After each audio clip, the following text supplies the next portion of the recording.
আয়োজনের সম্মানিত সভাপতি এবং আজকের আমাদের এই মন্ত্রণালয়ের মধ্যমণি, যাকে দেখে আমরা সবসময় একটা সামনের দিকে এগিয়ে যাওয়ার একটা বাসনা সৃষ্টি হয়, আমাদের মাননীয় প্রতিমন্ত্রী মহোদয়, উপস্থিত আমাদের মাননীয় সচিব মহোদয় জনাব শ্যামসুন্দর শিকদার মহোদয়, উপস্থিত আমাদের হাইটেক পার্কের এমডি মহোদয় এবং উপস্থিত আছেন আজকের উপস্থাপক জনাব অজিত কুমার সরকার। এছাড়া আমার সামনে সম্মানিত কর্মকর্তাবৃন্দ, আমাদের অতিথিবৃন্দ, যাদেরকে আমরা আমন্ত্রণ করেছি, সবাইকে আমার আন্তরিক শ্রদ্ধা। আমরা এই লার্নিং আর্নিং একটি প্রকল্প আমরা গ্রহণ করেছি 3 বছরের জন্য। কারণ উদ্দেশ্য কি? উদ্দেশ্য একটাই, যে আমাদের যারা যুব সমাজ আছে তাদেরকে আইসিটি ভিত্তিক প্রশিক্ষণ প্রদান করে তাদেরকে স্বনির্ভর হিসাবে যাতে নিজেকে গড়ে তুলতে পারে, অনলাইনের মাধ্যমে তারা যেন ইনকাম করতে পারে, আয় করে আত্মনির্ভরশীল হতে পারে, এটাই আমাদের এই প্রকল্পের মূল উদ্দেশ্য। এই প্রকল্প বাস্তবায়ন করতে আমরা প্রচণ্ডভাবে চেষ্টা চালাচ্ছি। মাননীয় আমাদের মন্ত্রী মহোদয় উনি সবসময় বলেন, আমাদের যে যুব সমাজ আছে এদেরকে কাজে লাগাতে হবে, এদেরকে সামনের দিকে এগিয়ে নিতে হবে, আর তথ্য প্রযুক্তি ছাড়া আমাদের কোনো উপায় নেই। আমি সেদিন সিঙ্গাপুরে গিয়েছিলাম ই গভর্নেন্সের ট্রেনিং দিতে। সেখানে আমরা 20 জন গিয়েছিলাম। আমরা দেখলাম যে তথ্য প্রযুক্তি ব্যবহার করে তারা ই গভর্নেন্স প্রতিষ্ঠা করেছেন, তারা ই গভর্নমেন্ট প্রতিষ্ঠা করেছেন। তারা করেছেন কি? তারা সামনের দিকে এগিয়ে আছেন, তারা গুড গভর্নেন্স সৃষ্টি করেছেন, তাদের এখন সুখী সমৃদ্ধ বাংলাদেশ হয়েছে। আমরা তাদের মতো সামনের দিকে এগিয়ে যাব। আমাদের এই যুব সমাজ স্বাধীনতায় অংশগ্রহণ করে 9 মাসের মধ্যে আমাদের এই দেশকে স্বাধীন করেছিল। আমরা বিশ্বাস করি, আমরা শুরু করেছি, আমাদের হাঁটতে হবে, আমাদের গার্ডিয়ান আছে, আমরা চলবো। আমাদের মাননীয় প্রধানমন্ত্রীর স্বপ্ন ডিজিটাল বাংলাদেশ আমরা বাস্তবায়ন করবই, এই প্রত্যাশা নিয়ে আমি সবাইকে আন্তরিক শ্রদ্ধা এবং স্বাগত জানিয়ে আমার সংক্ষিপ্ত বক্তব্য শেষ করছি। সবাইকে ধন্যবাদ। মাননীয় প্রধান অতিথি, তথ্য যোগাযোগ প্রযুক্তি প্রতিমন্ত্রী জুনায়েদ আহমেদ পলক,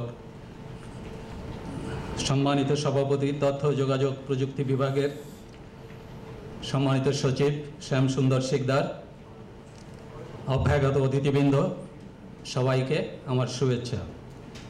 আমার নিবন্ধের বিষয় লার্নিং আর্নিং, আত্মনির্ভরশীলতায় নতুন সম্ভাবনা। আইসিটি ভিত্তিক অর্থনীতির বিকাশ ও কর্মসংস্থানের সুযোগ। বিশ্বে অর্থনৈতিক উন্নয়ন ঘটেছে 3টি ধাপে। প্রথমে কৃষি নির্ভর অর্থনৈতিক উন্নয়ন, যা ছিল মানুষের কায়িক পরিশ্রমের উপর নির্ভরশীল। এরপর শিল্প বিপ্লব নাম দিয়ে শুরু হয় শিল্প নির্ভর অর্থনীতির যাত্রা।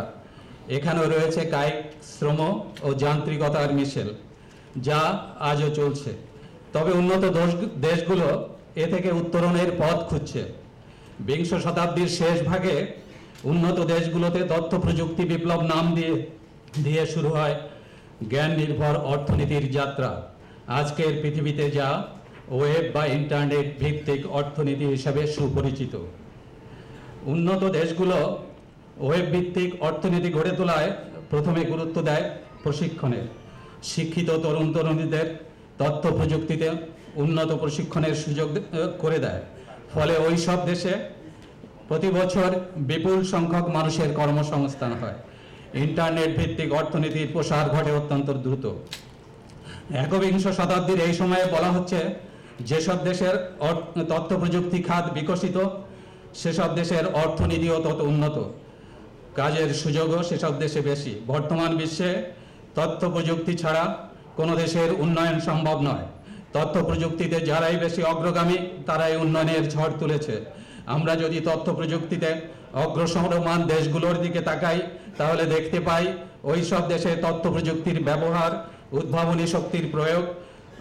উদ্ভাবনী প্রযুক্তির প্রয়োগ করে অত্যন্ত দ্রুততার সাথে তাদের অর্থনৈতিক উন্নয়নকে এগিয়ে নিয়ে গেছে। যুক্তরাষ্ট্র ভিত্তিক বোস্টন কনসাল্টিং গ্রুপের এক গবেষণায় বলেছে 2016 সালের মধ্যে G20 দেশে ওয়েব ভিত্তিক অর্থনীতি গড়ে উঠবে।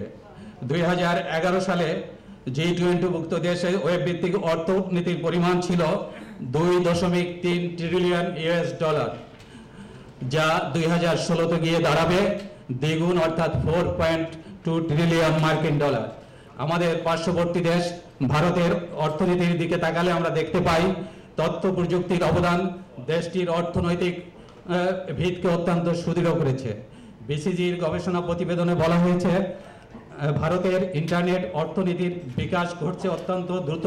2016 সালের মধ্যে ভারতের ইন্টারনেট অর্থনীতির আকার হবে 10.8 ট্রিলিয়ন রুপি বা 216 বিলিয়ন মার্কিন ডলার, যা বিশ্বের প্রধান G20 দেশগুলোর ইন্টারনেট অর্থনীতির ক্রমান্বতির তুলনায় অনেক দ্রুতগতির। ভারতের ইন্টারনেট অর্থনীতি বর্তমানে বিশ্বে দ্বিতীয় বৃহত্তম এবং এখানে কর্মসংস্থান হয়েছে 20 লক্ষ মানুষের। তথ্য প্রযুক্তিতে বিশ্ব যখন দ্রুত এগিয়ে চলেছে তখন বাংলাদেশের অবস্থা কি সে সম্পর্কে কিছুটা আলোকপাত করতে চাই। আইসিটি ভিত্তিক অর্থনীতিতে বাংলাদেশের বাস্তবতা। এবছরের 21শে জানুয়ারি তথ্য প্রযুক্তির অন্যতম দিকপাল বিল গেটসের একটি বক্তব্য ছাপা হয় বিল অ্যান্ড মেলিন্ডা গেটস ফাউন্ডেশনের প্রকাশনা CNBC-তে। এতে তিনি বলেন, by 2035 there will be almost no poor countries left in the world। এ প্রসঙ্গে তিনি 3টি বিষয়ের উল্লেখ করেছেন। 1, ডিজিটাল বিপ্লব; 2, ভ্যাকসিন উদ্ভাবন; 3, উন্নত বীজ উদ্ভাবন। এই 3টি কারণে 2035 সালের মধ্যে দারিদ্র মুক্ত পৃথিবী গড়ে উঠবে। এতে প্রধান ভূমিকা রাখবে ডিজিটাল বিপ্লব। বাংলাদেশ এই ডিজিটাল বিপ্লবে সামিল হয় 2009 সালে। গণমানুষের নেত্রী শেখ হাসিনা 2008 সালের 12ই ডিসেম্বর জাতীয় নির্বাচনের প্রাক্কালে 2021 রূপকল্প ঘোষণার মধ্য দিয়ে এদেশের মানুষকে স্বপ্ন দেখান ডিজিটাল বাংলাদেশ বিনির্মাণের। 2008 সালের 29শে ডিসেম্বর ডিজিটাল বাংলাদেশ বিনির্মাণের অঙ্গীকারটিও জনগণের ম্যান্ডেট লাভ করে। 2009 সালের 6 জানুয়ারি দায়িত্ব গ্রহণের পর প্রধানমন্ত্রী শেখ হাসিনার নেতৃত্বাধীন সরকারের প্রাধিকার কর্মসূচিতে স্থান পায় ডিজিটাল বাংলাদেশ বিনির্মাণ। শুরু হয় তথ্য প্রযুক্তি নির্ভর অর্থনীতি গড়ে তোলার এক নবতর যাত্রা। রূপকল্প 2021-এ ডিজিটাল বাংলাদেশ বাস্তবায়নের 4টি ধাপের উল্লেখ করা হয়েছে। মানব সম্পদকে 21 শতকের উপযোগী করে গড়ে তোলা, সকলের কাছে গ্রহণযোগ্য ও অর্থপূর্ণভাবে নাগরিকদের সংযুক্ত করা, সকল নাগরিকের দ্বার প্রান্তে তথ্য সেবা পৌঁছে দেওয়া এবং তথ্য যোগাযোগ প্রযুক্তির ব্যবহারের মাধ্যমে ব্যক্তি মালিকানাধীন খাতসমূহ ও বাজার ব্যবস্থাকে আরও উৎপাদনশীল ও প্রতিযোগিতামূলক করে গড়ে তোলা। বিগত 5 বছর 10 মাস সরকার এই 4টি স্তম্ভের লক্ষ্য পূরণে আইসিটি অবকাঠামো উন্নয়ন, নিরবিচ্ছিন্ন বিদ্যুৎ সরবরাহ, অর্থ ব্যবস্থার ডিজিটাইজেশন, 4547টি ইউনিয়ন ডিজিটাল সেন্টার, 321টি পৌরসভা ডিজিটাল সেন্টার ও সিটি কর্পোরেশনের অধীন 407টি ward digital centre, multimedia classroom, স্বাস্থ্যসেবায় টেলিমেডিসিন সেন্টার, 25,000 ওয়েব পোর্টালের জাতীয় তথ্য বাতায়ন, জাতীয় এই তথ্যকোষ, আখ চাষিদের জন্য ই-পুঁজি চালু সহ বিভিন্ন সেবায় ডিজিটাইজেশন করায় দেশের অধিকাংশ মানুষ এর সুফলভোগী। শুধুমাত্র ইউনিয়ন ডিজিটাল সেন্টার থেকে প্রতি মাসে 45 লক্ষ মানুষ 60 ধরনের সেবা গ্রহণ করছে। সরকার তথ্য প্রযুক্তি বান্ধব পরিবেশ তৈরি করা আইসিটি খাতে এর ব্যাপক প্রভাব লক্ষণীয়। বর্তমানে ইন্টারনেটের ব্যবহার 4 কোটি ছাড়িয়ে গেছে। মোবাইল ফোনের ব্যবহার 11 কোটিরও বেশি। মুঠোফোনের গবেষণা প্রতিষ্ঠান মোবিফোর্জের প্রতিবেদনে দক্ষিণ এশিয়ার জনসংখ্যার তুলনায় মোবাইল ফোনের গ্রাহকের সংখ্যা বাংলাদেশের সবচেয়ে বেশি। তাদের হিসাবে বাংলাদেশের জনসংখ্যার 35% মোবাইল ফোনের গ্রাহক।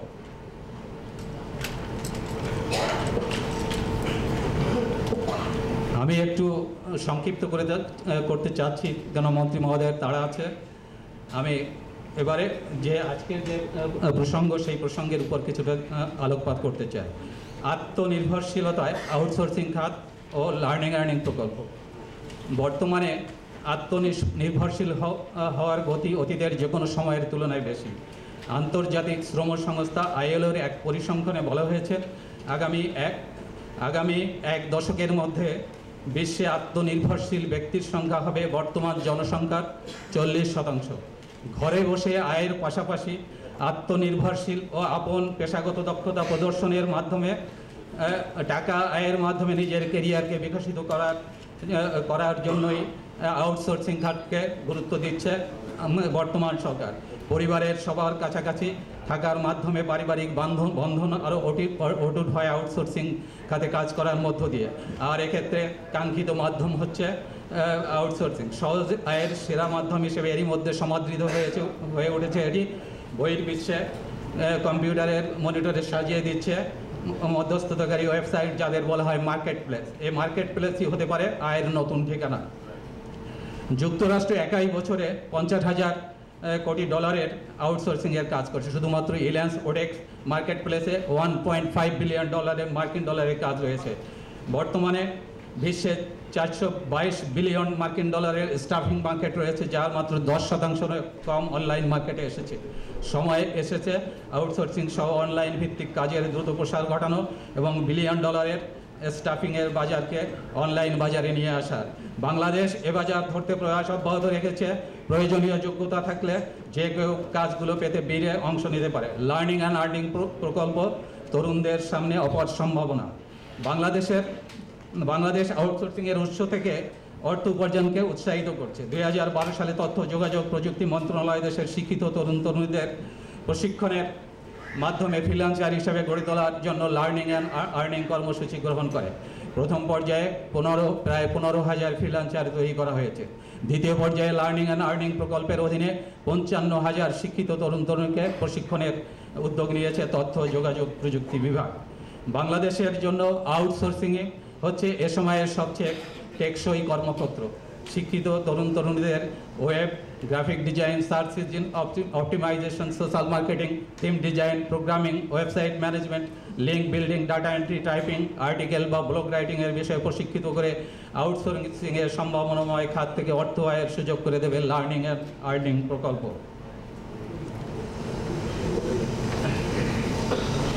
আমি আরও একটু সংক্ষিপ্ত করে এবারে আমার বক্তব্য শেষ করব।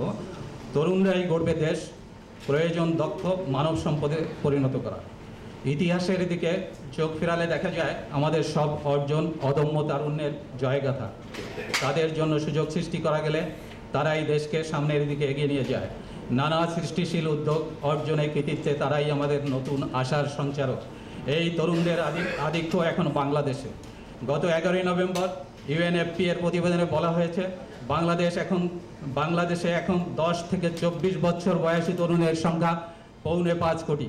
এর সঙ্গে 25 থেকে 40 বছর বয়সী যুব সংখ্যাকে ধরলে বলা যায় মোট জনসংখ্যার 3/2 টকবগে তরুণ।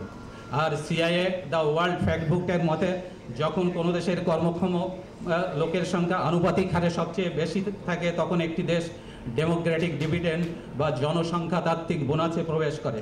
2012 সালে বাংলাদেশ ডেমোক্রেটিক ডিভিডেন্ডে প্রবেশ করেছে।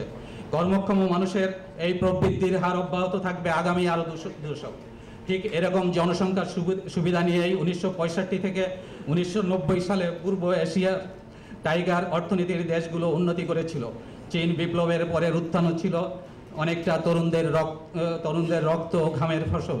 60-এর দশকে দক্ষিণ কোরিয়াও এইরকম জনসংখ্যার সুবিধা অর্জন করেছিল। তারা এ সুযোগকে কাজে লাগিয়ে আজ শিল্প সমৃদ্ধ দেশ। তারা বিশ্বে তথ্য প্রযুক্তিতে অগ্রগামী দেশের শীর্ষ তালিকায় স্থান করে নিয়েছে। আশার কথা হচ্ছে বাংলাদেশের প্রধানমন্ত্রী শেখ হাসিনা ডিজিটাল বাংলাদেশের রূপকার। তার তথ্য যোগাযোগ প্রযুক্তি উপদেষ্টা খ্যাতিমান কম্পিউটার বিজ্ঞানী সজীব অজেদ জয় বয়সে তরুণ, আধুনিক ও বিজ্ঞান মনস্ক। তথ্য যোগাযোগ প্রযুক্তি প্রতিমন্ত্রী জুনায়েদ আহমদ পলক সর্বকনিষ্ঠ সাংসদ, তারুণ্যের চিন্তা চেতনার ধারক।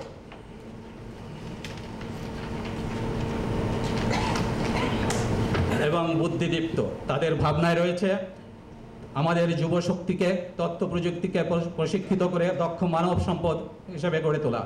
বিশেষ করে যারা মোটামুটি শিক্ষিত এবং প্রতি বছর বিভিন্ন সরকারি বেসরকারি কলেজ ও বিশ্ববিদ্যালয় থেকে স্নাতক ও স্নাতকোত্তর ডিগ্রি নিয়ে বের হচ্ছে।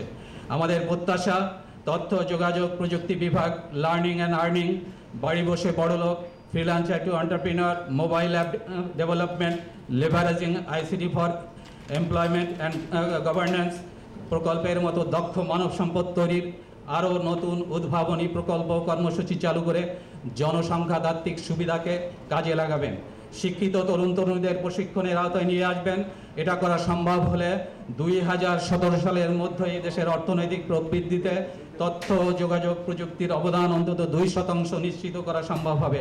তখন শুধু আত্মনির্ভরশীল মানুষ নয়, বিশ্বে বাঙালিরা একটি আত্মনির্ভরশীল জাতি হিসেবে গড়ে উঠবে, যে স্বপ্ন দেখেছিলেন আমাদের মহান নেতা জাতির জনক বঙ্গবন্ধু শেখ মুজিবুর রহমান। ধন্যবাদ। মাননীয় প্রধান অতিথি, বিশেষ অতিথি এবং সভাপতি এবং সুধীবৃন্দকে শুভেচ্ছা এবং শুভ সকাল। আমার নাম সাইদুর মামুন খান।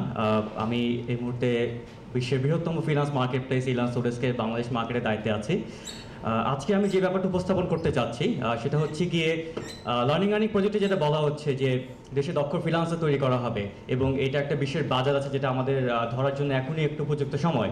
তো এই বাজারটা নিয়ে আমি আজকে আলোচনা করব এবং আমাদের বাংলাদেশে এই মুহূর্তে এই বাজারে কী অবস্থান এবং কেমন করছি আমরা সেটা আমি চেষ্টা করব উপস্থাপন করার।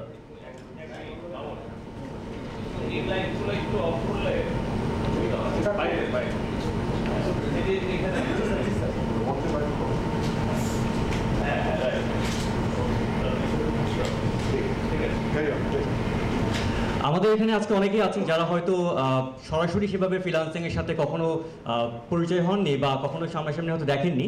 তো একটু জাস্ট যদি উপস্থাপন করি আমি যে ফ্রিল্যান্সিং বলতে আসলে আমরা কি বুঝি।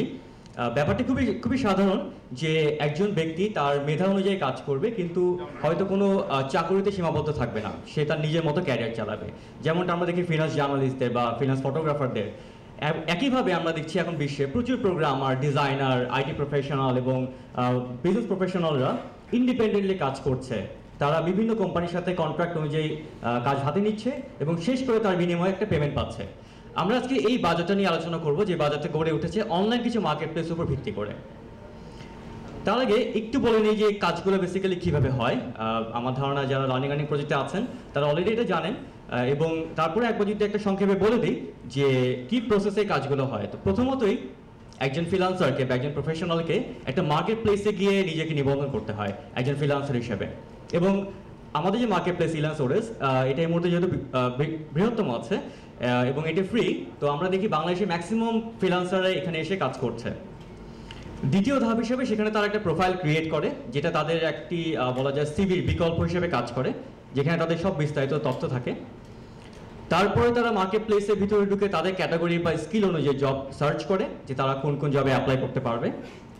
তারপরে তারা সেই জবগুলোতে অ্যাপ্লাই করে, একটা বিডিং প্রসেসে যায় যেখানে তারা ক্লায়েন্টদেরকে বলে তারা কি প্রাইসে এবং কি প্রসেসে তাদের কাজটা করতে পারবে, এবং ফাইনালি কাজ জমা দেওয়ার পর তারা একটা পেমেন্ট পায়। তো এটা হচ্ছে একটা সার্কেল, যে সার্কেলে আমাদের দেশে লাখ লাখ ফ্রিল্যান্সার এই মুহূর্তে কাজ করছে এবং প্রচুর পরিমাণে বৈদেশিক মুদ্রা দেশে নিয়ে আসছে। যদি একটা মার্কেট প্লেসে ওভারভিউ দিই, আমাদের একটা স্টাডি থেকে একটা প্রজেকশন আসছে যে 2020 সাল নাগাদ পৃথিবীর 2টো মানুষের অন্তত একটি মানুষ ফ্রিল্যান্স কাজের সাথে যুক্ত থাকবে, হতে পারে অনলাইনে বা অফলাইনে, কিন্তু মার্কেট ট্রেন্ডটা আস্তে আস্তে সেদিকে যাচ্ছে। এবং 2018 সালের মধ্যেই আমরা একটা $5 বিলিয়ন মার্কেট দেখতে পাচ্ছি, যেটা ইলান্স এবং ওডেস্কে কাজ করার মাধ্যমে ধরা সম্ভব। গত বছর যেটার আয়তন ছিল $1.6 বিলিয়ন। ইলান্স ওডেস্কে আন্ডার যে দুটি মার্কেট প্লেস আছে এবং সবচেয়ে বেশি বাংলাদেশি ফ্রিল্যান্সার যেখানে কাজ করে, তার মধ্যে একটি হচ্ছে ilans.com এবং একটি হচ্ছে odex.com।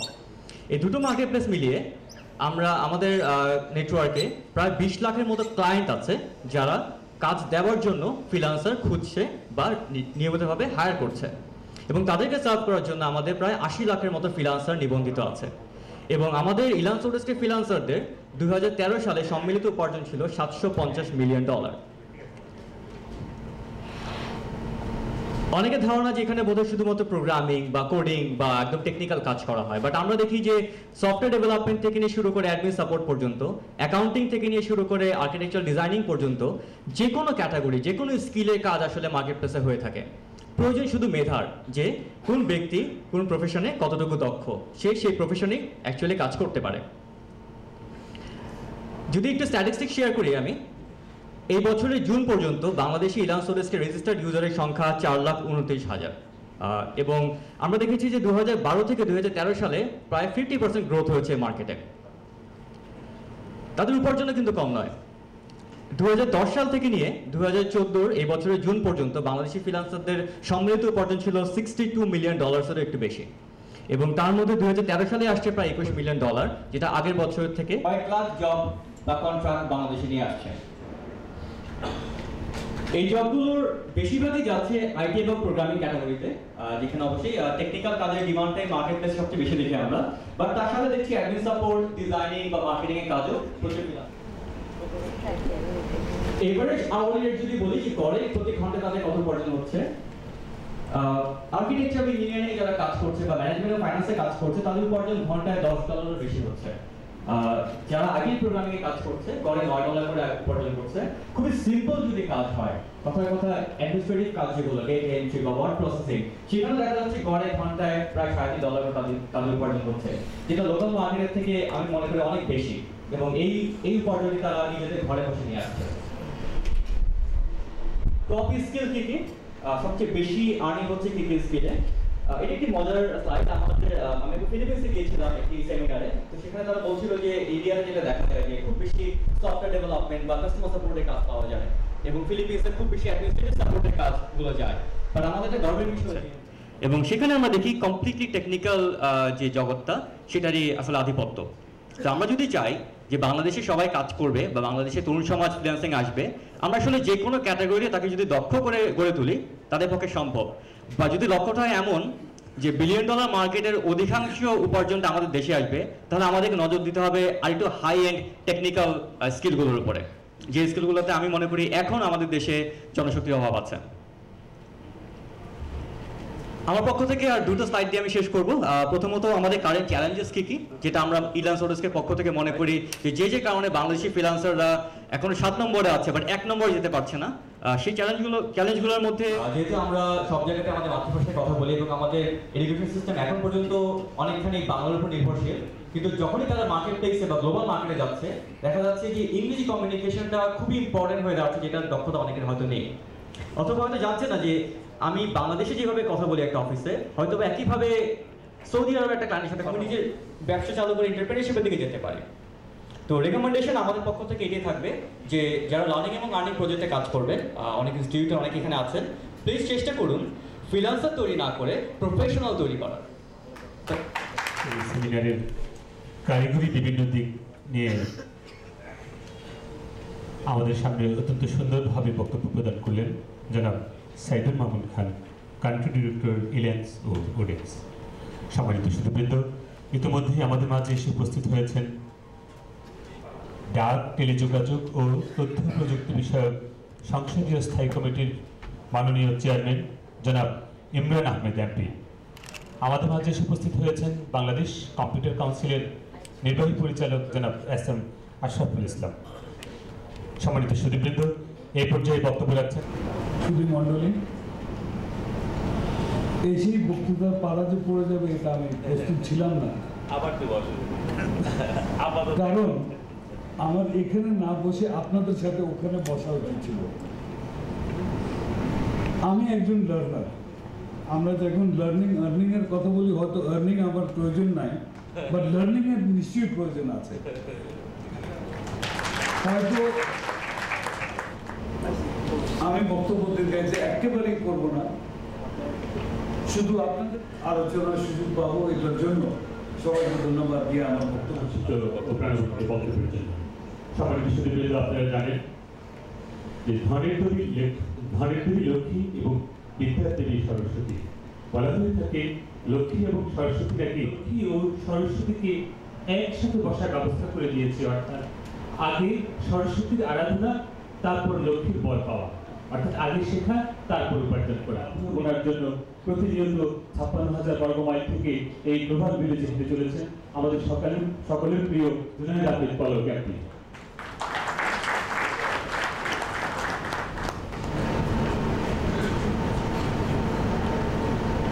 অনুষ্ঠানের সম্মানিত অতিথি তথ্য প্রযুক্তি মন্ত্রণালয়, আজকে যিনি মূল প্রবন্ধ উপস্থাপন করলেন আমাদের অজিত কুমার সরকার, উপস্থিত আছেন ইল্যান্স এবং ওডেক্সের কান্ট্রি ম্যানেজার, আমাদের ফ্রিল্যান্সারদের, বাংলাদেশের ফ্রিল্যান্সারদের গুরু সাইদুল হক মামুন খান, উপস্থিত আজকে এই শীর্ষক যে সেমিনার আত্মনির্ভরশীলতার নতুন সম্ভাবনা, এই সেমিনারের সভাপতি তথ্য ও যোগাযোগ প্রযুক্তি বিভাগের সচিব শ্যামসুন্দর শিকদার, উপস্থিত আছেন বাক্যর সভাপতি আহমেদ ববি ভাই, উইমেন ইন আইটির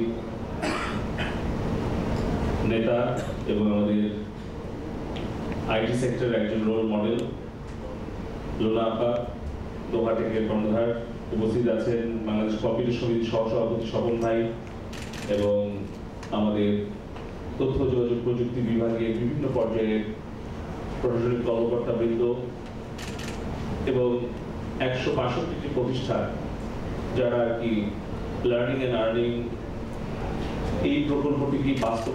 আমরা এই সেমিনারটার আয়োজন কেন করলাম সেই বিষয়টি নিয়ে আমি সংক্ষেপে একটু বলতে চাই, তারপরে আমরা উন্মুক্ত আলোচনায় যাব। এবং কর্মসংস্থানের ব্যবস্থা করা যায় তার জন্য উনি ওনার রূপকল্প ঘোষণা করেছিলেন। গ্রামীণ অর্থনীতিকে বাস্তবায়নে কিভাবে কাজ করা যায়, একটি উন্নয়নশীল দেশ থেকে একটি মধ্যমায়ের দেশে কিভাবে পরিণত হওয়া যায়, তার জন্য প্রতিনিয়ত উনি সক্রিয়ভাবে সম্পৃক্ত থেকেছেন।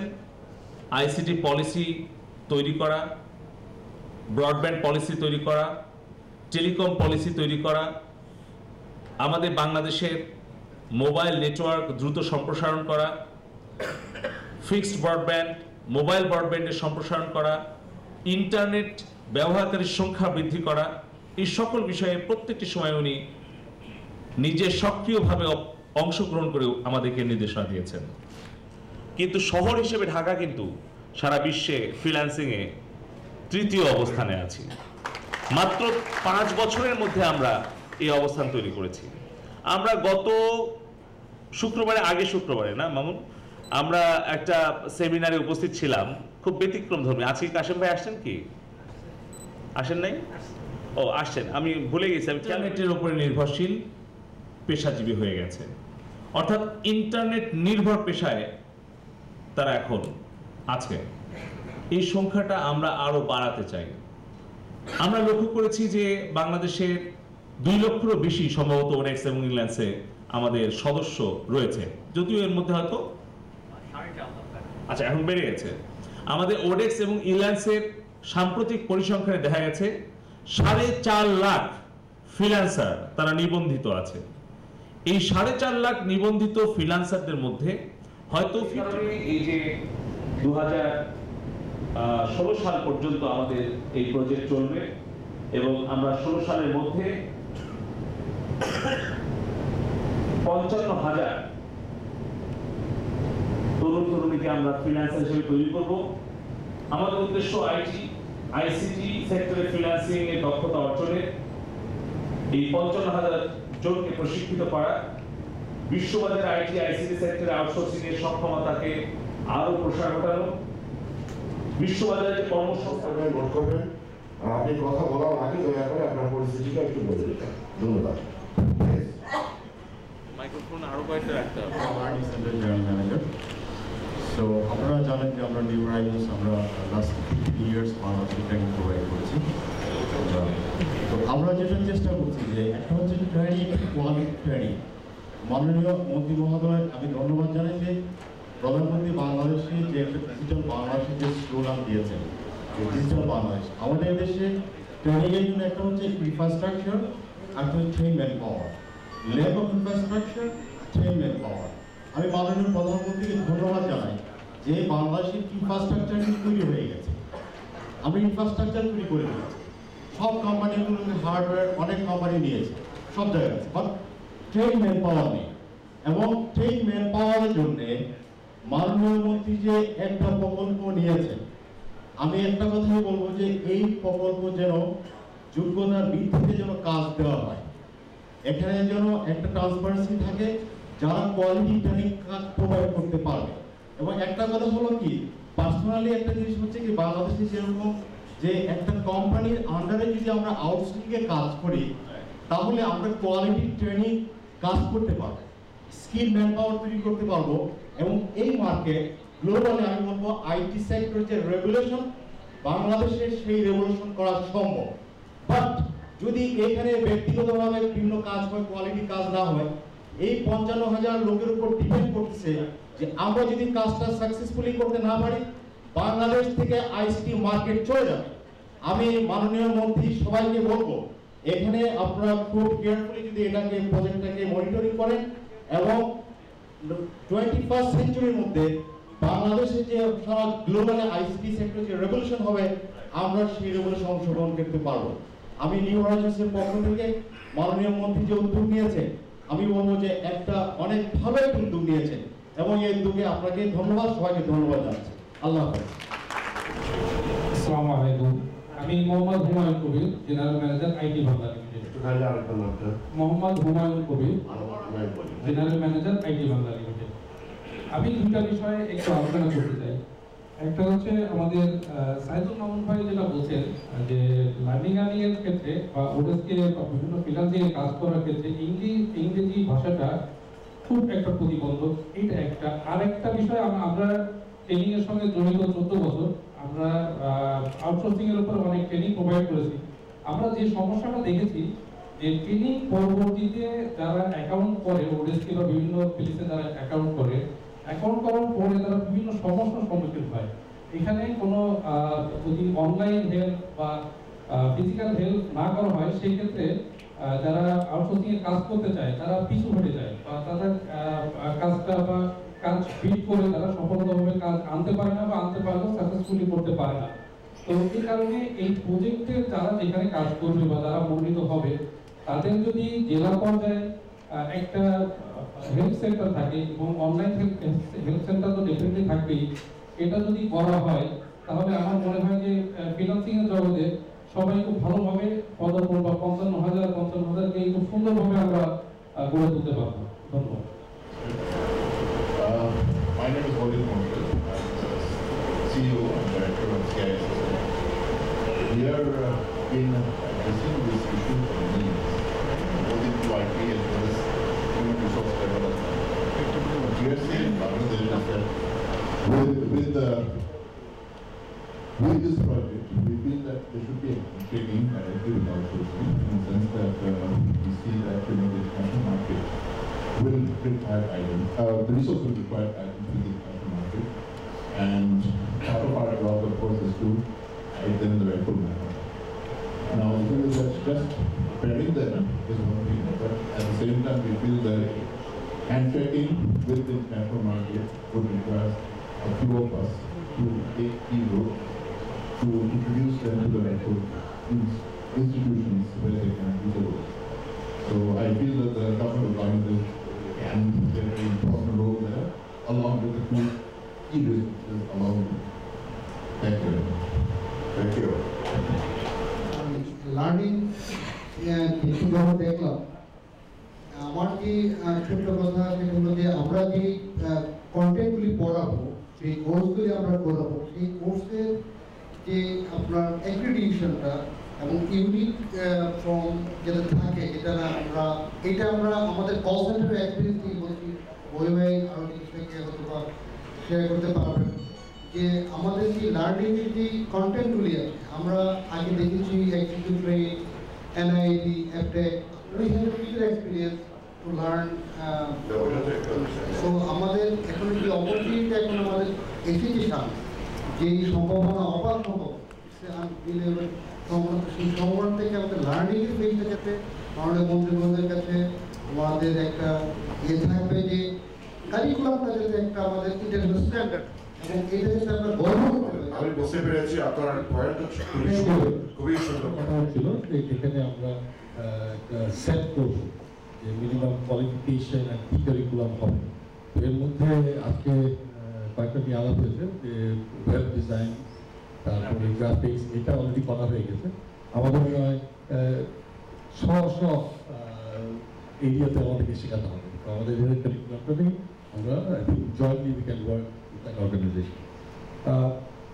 একটা জিনিস যেটা আমরা শুনলাম আপনার কাছ থেকে থেকে যে technical knowledge is very good, that's why আপনি ওখানে রেজিস্টার হতে পারছেন, কিন্তু ওই কমিউনিকেশন স্কিলস, প্রেজেন্টেশন স্কিলস, এইটা কেমন করে আপনারা অর্জন করবেন সেটা হলো very important.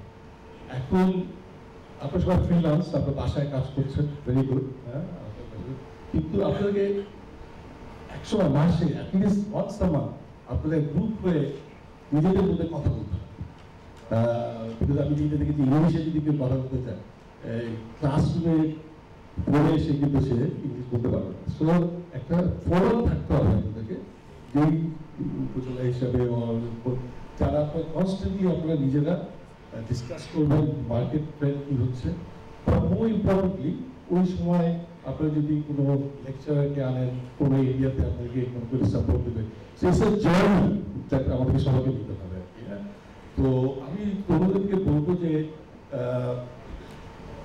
Technical knowledge is very good, you have to have. আমরা অলরেডি বাংলাদেশ কম্পিউটার কাউন্সিল আমাদের Japanese technical engineering degree already আমরা গভর্নমেন্ট করেছে, সেটা আপনারা নিতে পারেন।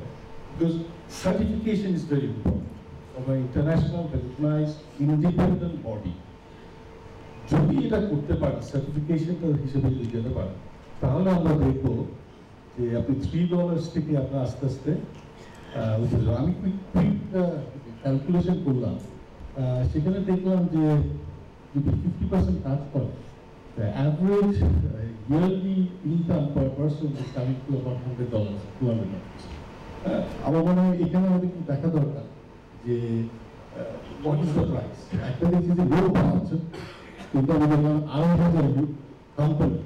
So I want to know what Elance and Codex is to trying to build 20,000 companies. তাহলে কিন্তু মার্কেটে থাকবে and competitive হবে, ঠিক আছে না? আদারওয়াইজ মার্কেট ফোর্সে কি হচ্ছে, ওই যে বললাম যে আপনি কম্পিট করে কাজ নিতে হবে। So there is this minimum একটা আমাদেরকে সেট করা is essential, and reason the government is becoming a partner to this industry, okay? And I don't think any other country is doing it. All right, so they are investing in providing the manpower. So I would expect Redex and Elance to ensure that there is a minimum salary that is given. All right, now that it will become difficult at the area. আরেকটা বলবো যে freelance is not something that university থেকে এসেই করতে হবে, it is also journey. যদি আপনি কোনো জায়গায় চাকরি করেন 2 বছর 3 বছর, কয়েকজন বলছিল যে একটা সফটওয়্যার কোম্পানি, তারপরে যদি আপনার ইচ্ছা হয় যে আমি ফ্রিল্যান্সিং করতে পারবো, that will be a far better move অনেক সময়। এটা দিকে আপনাকে খেয়াল রাখতে হবে। Thank you. সিইও জাস্ট যেটা বললে একটু ব্যাখ্যাটা করি যে আমাদের পেশাগুলো এখন খুব দ্রুত পরিবর্তন হচ্ছে। আজ থেকে 20 বছর আগে মাঝি নাম করে আমার বাবা বা চাচারা যেটা দেখতেন, এখন খাটের ম্যানুয়াল মাঝি কিন্তু নাই, খুঁজে পাওয়া দুষ্কর। আজকে আমাদের নতুন টেকনোলজিতে নতুন যে প্রফেশনালস তৈরি হচ্ছে, আমি একটু উদাহরণ দিয়ে মানে দ্রুত করবার জন্য একটু উদাহরণ দিয়ে সরাসরি বলছি যে সার্চ ইঞ্জিন অপটিমাইজেশন, এই কাজটা আমার একজন ফ্রিল্যান্সার দক্ষ হচ্ছে, কাজ করছে, দক্ষ হচ্ছে। এর মাঝখানে গুগল যে তার কোনো অ্যালগোরিদম বা সার্চ ইঞ্জিন প্রোভাইডাররা মানে ইয়াহু ইঞ্জিন, গুগল ইঞ্জিন, এরা যদি তার অ্যালগোরিদমে কোনো কিছু চেঞ্জ করে, ম্যাসিভ কোনো চেঞ্জ করে, এবং আমার এর থেকে যদি কন্টিনিউয়াস দক্ষতার প্রতিদিনকার আপডেটটা না হয়, আমি কিন্তু কালকে বেকার হয়ে যাব। আমি খুব ভালো না আজকের দিন পর্যন্ত খুব ভালো এসইও স্পেশালিস্ট হতে পারি, কিন্তু আজকে যদি গুগল বা আমার ওই এন্ডের কোনো কোম্পানি যদি আপগ্রেড করে তার সিস্টেম, আমি কিন্তু টোটালি বেকার হয়ে যাব। অর্থাৎ প্রতিদিন মানে এরকম কিন্তু একটা বড় সম্ভাবনা এক সময় তৈরি হয়ে যাবে যে আমরা যে তরুণদেরকে তৈরি করব, তারা তৈরি হবে, আর্ন করবে, কিন্তু তাদের যদি কন্টিনিউয়াস ডেভেলপমেন্ট প্রসেসের মধ্যে আমরা না রাখতে পারি, হঠাৎ করে দেখবো লাখ লাখ তরুণ উল্টা দিকে বেকার হয়ে পড়ে আছে, যেটা আমাদের অর্থনীতিতে একটা চাপ করবে এবং আমাদের টোটাল সোশিও ইকোনমিক আসপেক্টটা কিন্তু বিভিন্ন ধরনের হয়ে যাবে। মূল প্রস্তাবনা হলো যে আমরা এখন ডেভেলপ করছি, ডেভেলপমেন্টের পাশাপাশি এই রিস্কগুলো অ্যাসেস করে কন্টিনিউয়াস ডেভেলপমেন্ট প্রসেসগুলো, যে আমাদের প্রকল্প শেষ হয়ে যাবে বাট তারা রেগুলার আপডেটেড হতে পারবে। একটা স্কিল শেষ হয়ে গেলে কোনো প্রবলেম তৈরি হলে আরেকটা স্কিলকে শেষ করবার যে প্রসিডিউরটা, এবং এখানে একটা বড় ভূমিকা রাখবে, আমি মানে একটু বলে উদ্যোক্তা তৈরি হওয়ার যে পরবর্তী প্রসেসগুলো আছে, যেখানে venture investment, capital Angel investment, capital manager, এই বিষয়গুলো যদি ইন্ট্রোডিউসড হয় তখন সে ধীরে ধীরে ফ্রিল্যান্সার থেকে বিজনেসম্যান যখন হচ্ছে তখন একটা স্কিলে ঘাটতি পড়লেও টোটাল বিজনেস প্রসেসটা ঠিক রাখতে পারবে। মূল প্রস্তাবনাটা হলো যে কন্টিনিউয়াস ডেভেলপমেন্ট প্রসেসটা একটা চমৎকার প্রসেস এসওপি তৈরি করতে হবে এবং প্রসেসের মধ্যে আমাদের থাকতে হবে। Bangladesh women in technology president. খুব একটা সুন্দর অনুষ্ঠান এখানে।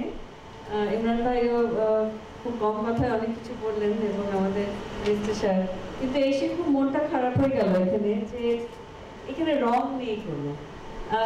আমরা যদি মেয়েদেরকে একটু উৎসাহ করে নিয়ে আসি, এটা মেয়েদের জন্য, নারীদের জন্য একটা বেস্ট পসিবল সেক্টর হবে।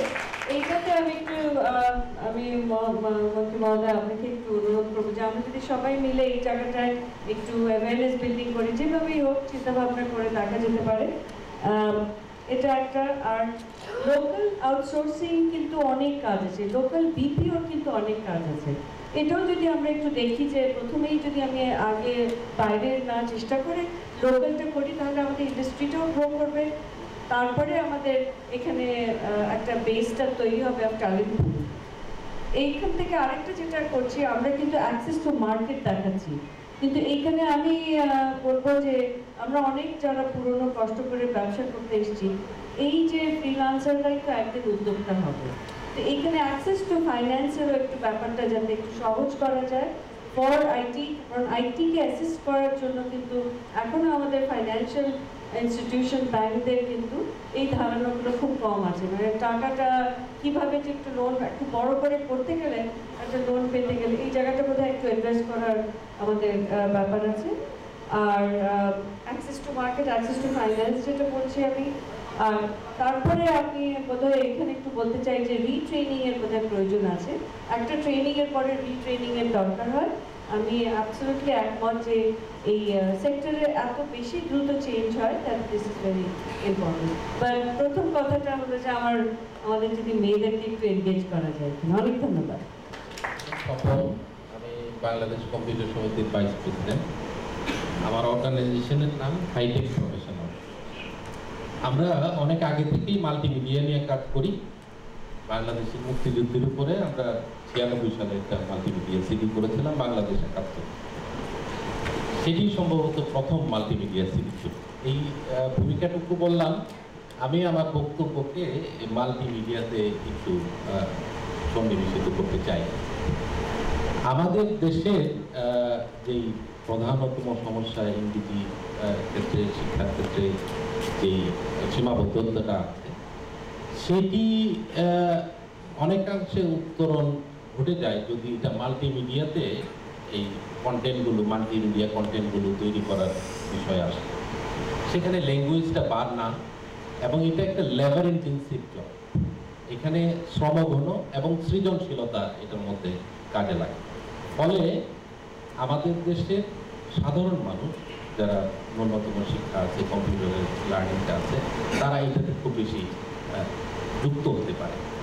আমি আপনার ইয়েতে দেখলাম 3D যেই ইয়েটা, সেটা হাই স্কিল যেই আর্নিং, সেটার ক্ষেত্রে কাজ করতে পারে। আমার নিজস্ব অভিজ্ঞতা হলো, আমি 98 সালে জাপানে 3D কিছু কাজ পাঠাতাম এবং খুবই এক্সপেন্সিভ একটা প্রজেক্ট ছিল। পরে প্রজেক্টটা বন্ধ হয়ে যায়। আমি মাননীয় মন্ত্রী মহোদয় এবং মানে এই আমাদের এই যে লার্নিং প্রসেস এবং এই যে এখানে অনুরোধ করব মাল্টিমিডিয়াটার উপরে, মাল্টিমিডিয়া কন্টেন্ট ডেভেলপমেন্টের উপরে একটু বিশেষ জোর দেওয়ার জন্য। বাংলাদেশ সে শ্রম সস্তা এবং এখানে সৃজনশীলতার অভাব নাই। অতএব এই জায়গাটিতে আমরা যেন পায়োনিয়ার হতে পারি, এবং এই জায়গাটিতে পায়োনিয়ার হওয়ার পেছনে যেই পশ্চাত্যে যে বিষয়গুলো আছে, যেমন বাংলাদেশ থেকে এখন প্রচুর প্রিন্টিং ম্যাটেরিয়াল ইংল্যান্ড, আমেরিকা এই সমস্ত জায়গায় যাচ্ছে, এখানে প্রিন্ট হচ্ছে, ওখানে যাচ্ছে। এবং এই আজকে মোবাইল ফোন থেকে আরম্ভ করে সব জায়গায় কিন্তু একটু গ্রাফিক্যাল বিষয়টা থাকে। মোবাইলে একটি কমান্ড দিচ্ছেন, সেটি একটু এলিমেটেড হয়ে আসছে। এরকম হাজার হাজার কন্টেন্ট ডেভেলপমেন্টের সুযোগ আছে।